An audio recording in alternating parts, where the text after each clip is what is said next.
అందరికీ నమస్కారం. కొన్ని రోజుల క్రితమే దాతల సహాయంతో నారా లోకేష్ గారి చొరవతో 16 కోట్ల విలువ గల ఇంజెక్షన్ పొంది పునర్జన్మ పొందిన చిన్నారి పునర్వికవలే మరో పాప నెల్లూరు జిల్లాలో తమ ప్రాణాలు కాపాడుకోవడానికి దాతల సాయం కోసం ఎదురు చూస్తుంది.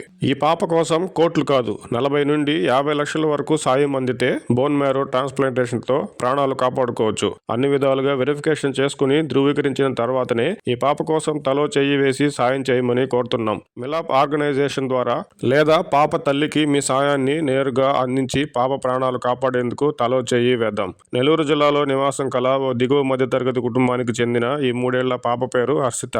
జన్యుపరమైన వ్యాధి కారణంగా రక్త కణాల ఉత్పత్తి జరగక రోజు ప్రాణాలతో పోరాడుతుంది. పాప ఎముక మధ్యలో రక్త కణాల ఉత్పత్తి జరిగేలా చేయడానికి అత్యంత ఖర్చుతో ముడిపడి ఉన్న బోన్ మ్యారో ట్రాన్స్ప్లాంటేషన్ మినహా మరో మార్గం లేదు. వీలైనంత త్వరగా బోన్ మ్యారో ట్రాన్స్ప్లాంటేషన్ చేయని పక్షంలో పాప పరిస్థితి మరింత దిగజారి ప్రస్తుతం అందిస్తున్న ట్రీట్మెంట్ కూడా నిరుపయోగమయ్యే అవకాశాలు ఎక్కువగా ఉన్నాయని డాక్టర్లు చెప్తున్నారు. ప్రస్తుతం వేల రూపాయల ఖర్చుతో వారం వారం ప్లేట్లెట్లను ఎక్కిస్తూ పాప ప్రాణాలను కాపాడుకుంటూ వస్తున్న కుటుంబం ఇప్పటికే తమ శక్తికి మించిన ఖర్చుతో పాటు ఉన్న కొద్దిపాటి ఆస్తులను అమ్మి అప్పులను తెచ్చి తమ చేయి దాటిపోతున్న సమయంలో దాతల కోసం అర్థిస్తున్నారు. దయచేసి సాయం చేసి ఈ వీడియోను ఎక్కువ మందికి చేరేలా షేర్ చేయాలని కోరుకుంటూ సేవ్ హర్షిత.